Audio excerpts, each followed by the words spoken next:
So if you are a cyclist and you have a head unit like we talked about last week, then you probably also have Strava. If you don't know what Strava is, it is a social networking app where you can upload your workouts and have other people congratulate you on them and give you kudos. And you've probably also heard the phrase, if it's not on Strava, did it really happen? So Strava is actually a really good tool to be using as a cyclist and any kind of endurance athlete, although they do allow other sports as well. And that's because there's a lot of features and a lot of benefits that come with Strava.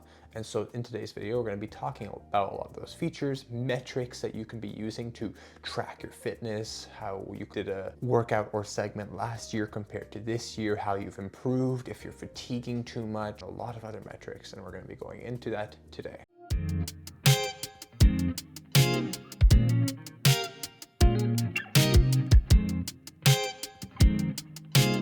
Before that, I just do want to touch really quickly on how cool it is to have that kind of social support, because study after study shows that having a social support system can actually help you increase motivation and willingness to exercise when you don't feel like it, and push yourself harder during exercise, meaning increasing the intensity and probability that you're going to go out on a ride in the first place. So if you have no friends on Strava and you want someone to give you kudos, feel free to add me. I'd be happy to. I'm that guy who literally gives everybody kudos no matter what the activity is. Here we are on my Strava. You can see my mouse moving in a circle.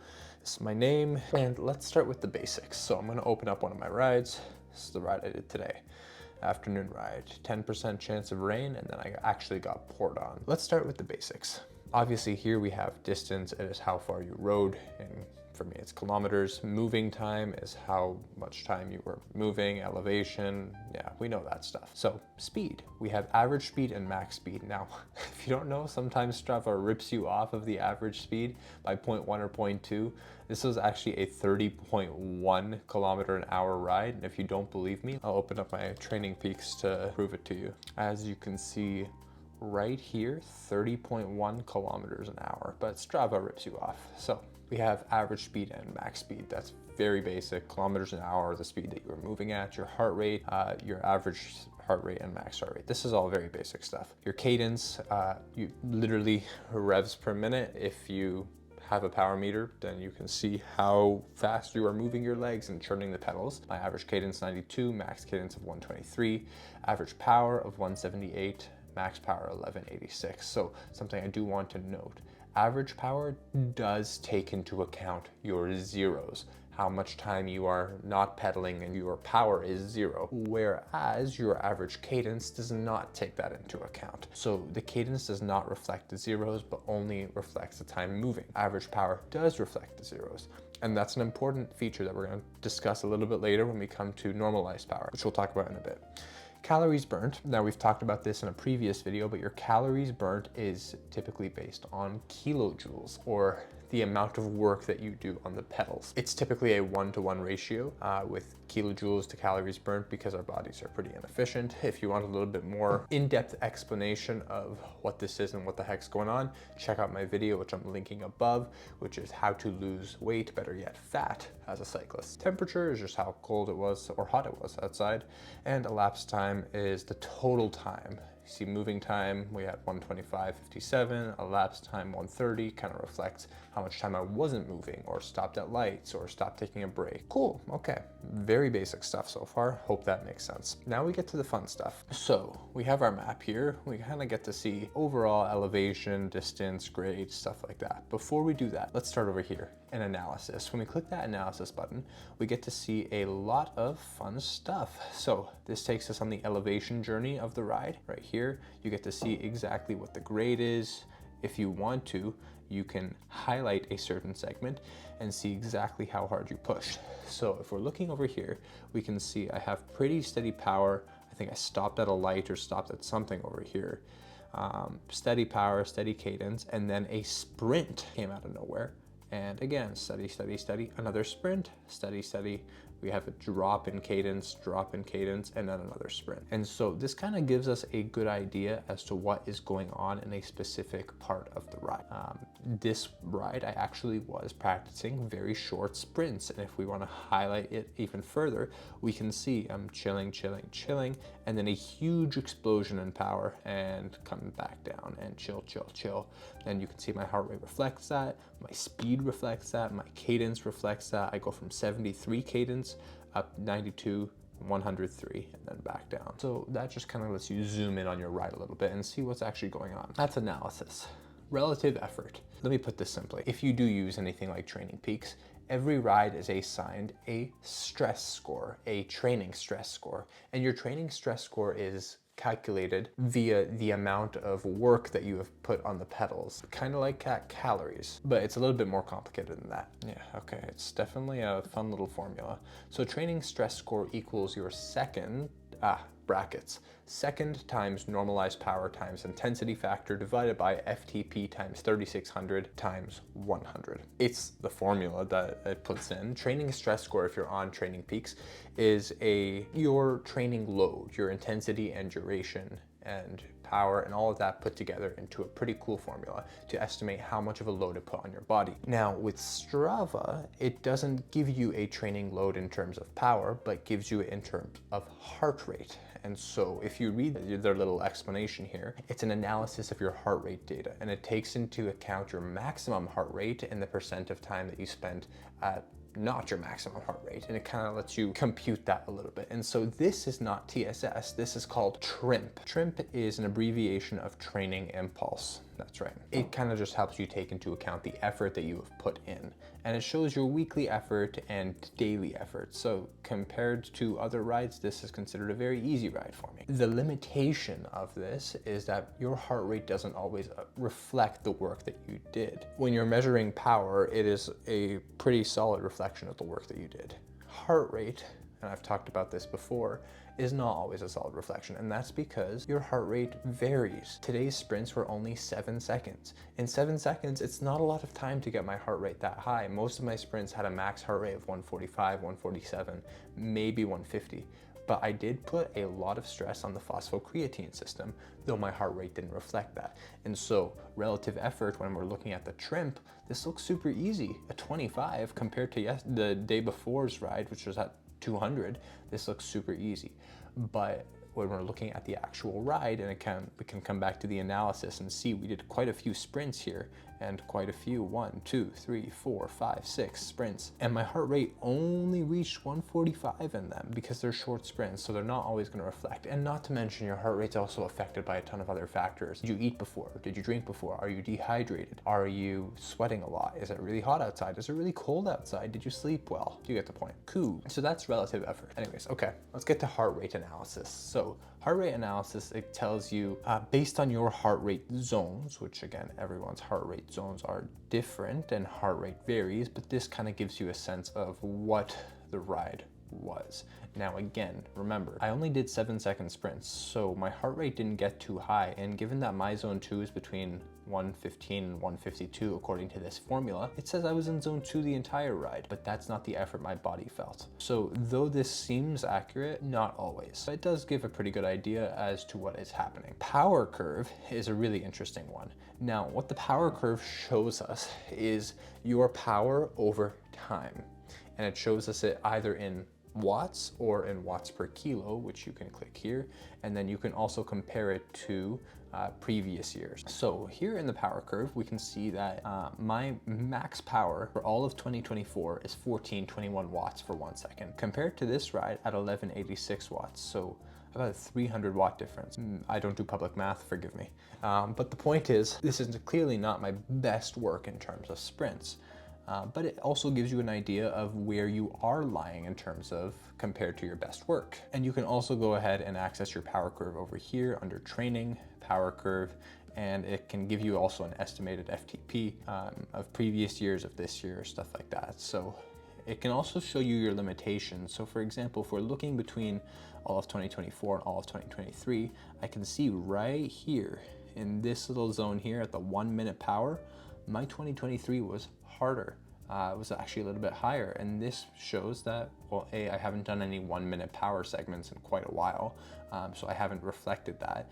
And also I might need to train that so that I can bring that up. It's been a whole year. And also if we come all the way over here, we can see that between that 1 hour, 1.5 hour mark, there's a little bit of a gap there, and then overall, like, my 2024 takes over. So it just kind of helps you to compare your power over time and see if there's any gaps that you need to work on, and how you can work on those things. Cool. Now let's get back to today's ride. Now, power curve we've done, zone distribution. Again, this is just based on your regular zones. This is not the most accurate thing, especially if you are more of a sprinter. Then you're going to have more individualized zones and going to be able to hold an anaerobic effort for much longer, but this is just an estimate. 25 watt distribution, yeah, that's pretty cool. But now I want to notice something here. It's a number called weighted average power. Now,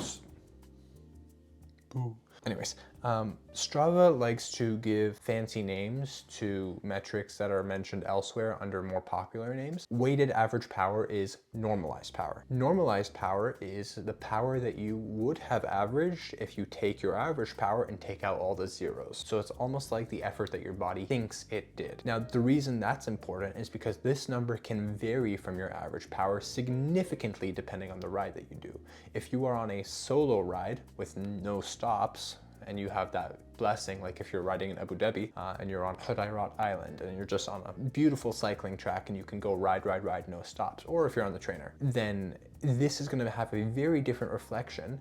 Your average power and your normalized power are probably going to be the same. Whereas if you are doing a crit race, or if you are riding here in Markham or Toronto and you're stopping at every single light, or if you're in a group ride, those numbers may have big differences. So yeah, your average power and your normalized power can vary significantly depending on the ride that you're doing, but it gives you an idea to the stress that you're putting on your body and how your body's going to react to it. The reason that this is cool, your weighted average power or your normalized power, when we look at that and we see that this gives you a better reflection of the work that you're doing, we can also see something called intensity factor. And this is where you can really start to dial in your training volume, your training intensity, your training load, and put that all together. So what intensity factor is, or IF, or on Strava, it's just called intensity. As you can see from right over here, intensity, here I have a 71% intensity.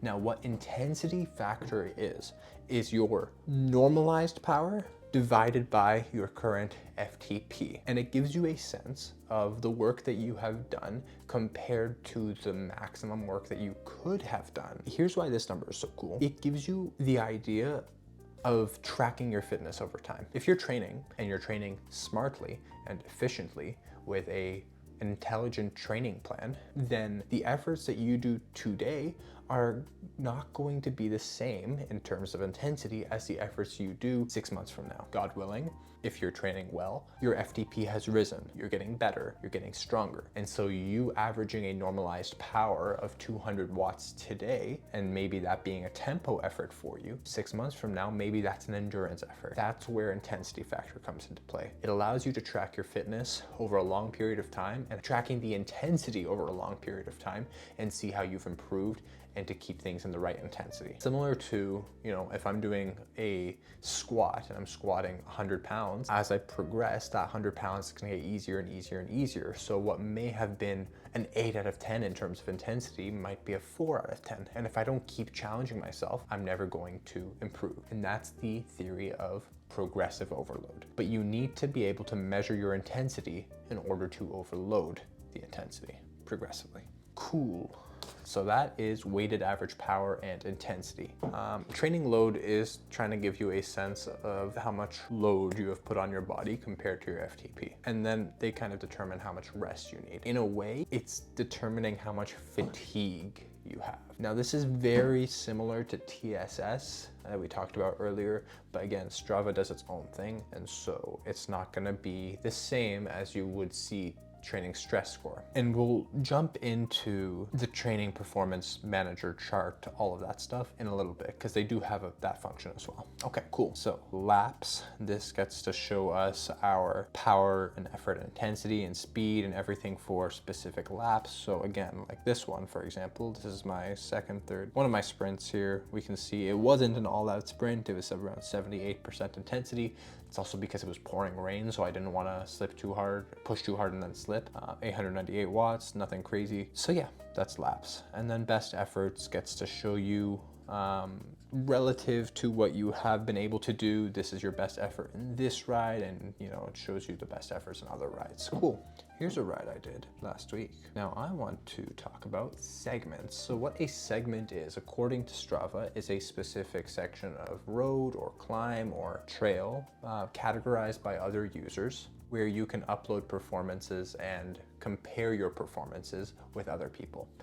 Now, before we go deep into this, I just want to put this out there. Be wary and careful about over comparing yourself to other people. Comparison can be a good tool, especially if you are comparing yourself to see how you improved.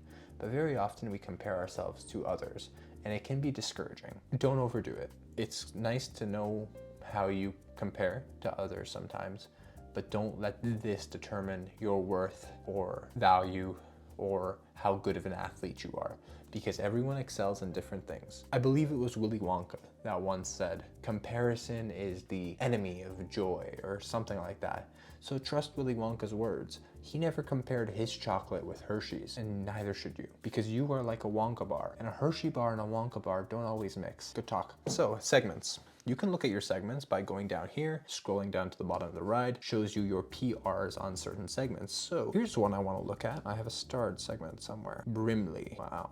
So here you can see Brimley from Bluffers Park. I'm going to open this one up. There's a number here called VAM. VAM is your vertical ascent in meters. So imagine you have a distance and are going 30 kilometers an hour.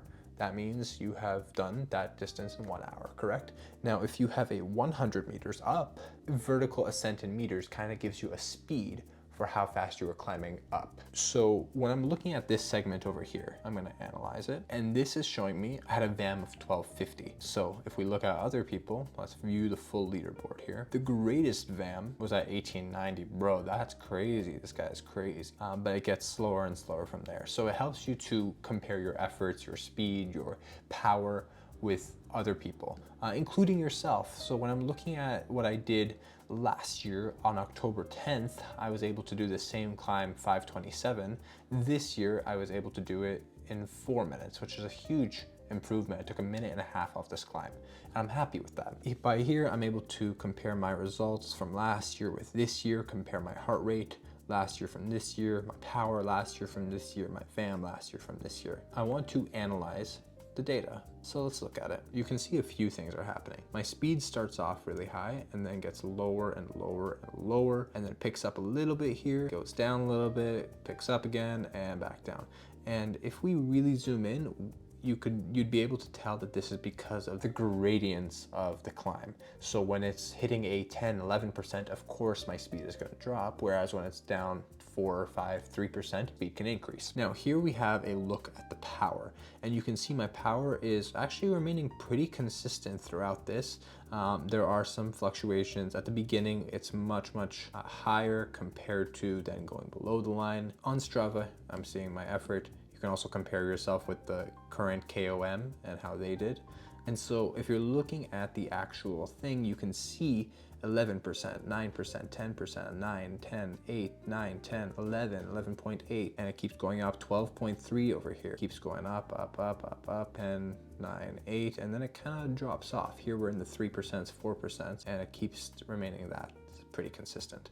So when we're analyzing this effort and comparing it to what we've done before, we can see, analyze, exactly why the speed dropped and the power as well. Now here we get to play around with the cadence too. If you'll notice here, my cadence is pretty consistent. I'm sitting usually around 100 RPM here, and it shows average of 98 RPM. And you notice exactly where my cadence drops. It indicates I just stood up for a little bit, or maybe I switched gears. Now, based on my riding style, for a climb of this length, being around 4 minutes for me, I can't stand for 4 minutes straight. My heart rate just goes through the roof. I prefer to sit down and keep the cadence a little bit higher and spin out the gears to put more stress in the legs and standing up. And so as you're watching this, you can see over here, cadence also dropped as well, whereas power jumped up a little bit and then we were back to normal. So I'm pretty sure I sat the entire time. The cadence reflects that as well.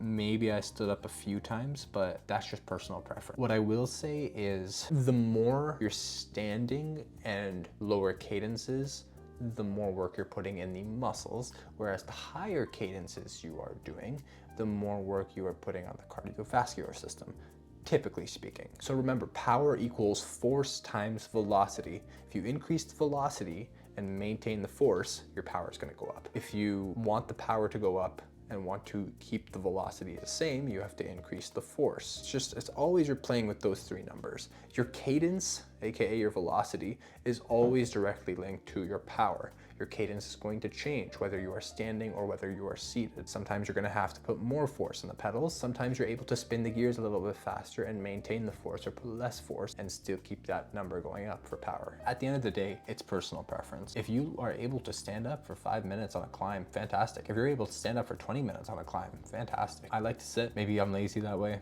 I don't know, personal preference. The last number I want to go into here, or the last metric I'd like to go into here, is your fitness and freshness. Now on Training Peaks, this is called Performance Management Chart. Fitness and freshness. This gives you an idea to your CTL and your ATL. What are those? When we're looking at another platform, your chronic training load and your acute training load. Your chronic training load is a function of basically the last 42 days of your training, or the long-term adaptations that you have seen to your training, and that is where we get the term fitness from. It gives you an idea how your body has adapted to the long-term effects of your training, because typically it takes 4 to 6 weeks for you to start seeing adaptation. Cool. That's CTL, or here it's considered fitness. Okay, it takes into account your training stress score, your training volume, and all of those things, and also your recovery. Now, ATL, or acute training load, or in other words, your fatigue, takes into account the last between 7 to 14 days of training. The reason that this is a little bit more flexible is because depending on who you are, recovery rates are going to be slower. So a younger athlete with much more time to spare is going to recover much faster than a master's athlete who has a full-time job and is sleep deprived. So typically it's anywhere between 7 to 14 days, maybe a little bit higher, but that's acute training load. And what that measures is how fatigued you are likely to be. Now we can see here on Training Peaks that they have their own version, not on Training Peaks, on Strava, that there's their own version of fitness and freshness. Fitness, again, determines how fit you are likely to be, and freshness determines how fresh or how much less fatigue you are likely to have. Now, we can see exactly when my fitness builds and drops off. Currently, I'm in a big building phase. There have been drop-offs, like over here, for example, I went on vacation. Over here, I got sick, and then I went on vacation. And over here, there's a drop-off. This was a planned drop-off. So sometimes you can plan the tapering off of your volume and thus decrease the fatigue. Other times it just happens. You go on vacation, you get sick, life gets in the way. A big portion over here was just life getting in the way. I packed my bike early and then I didn't travel and didn't have access to my bike. Here, traveling again, life got in the way. We brought a new dog to the house. So you're able to categorize how well you are doing, how much you are improving, and how much fatigue is going to affect your ride. So if this has been helpful, please go ahead and hit like, shoot me a comment if you want to see any other videos of this kind, or if you have any recommendations for what you want to see, and we will catch you next time on another video.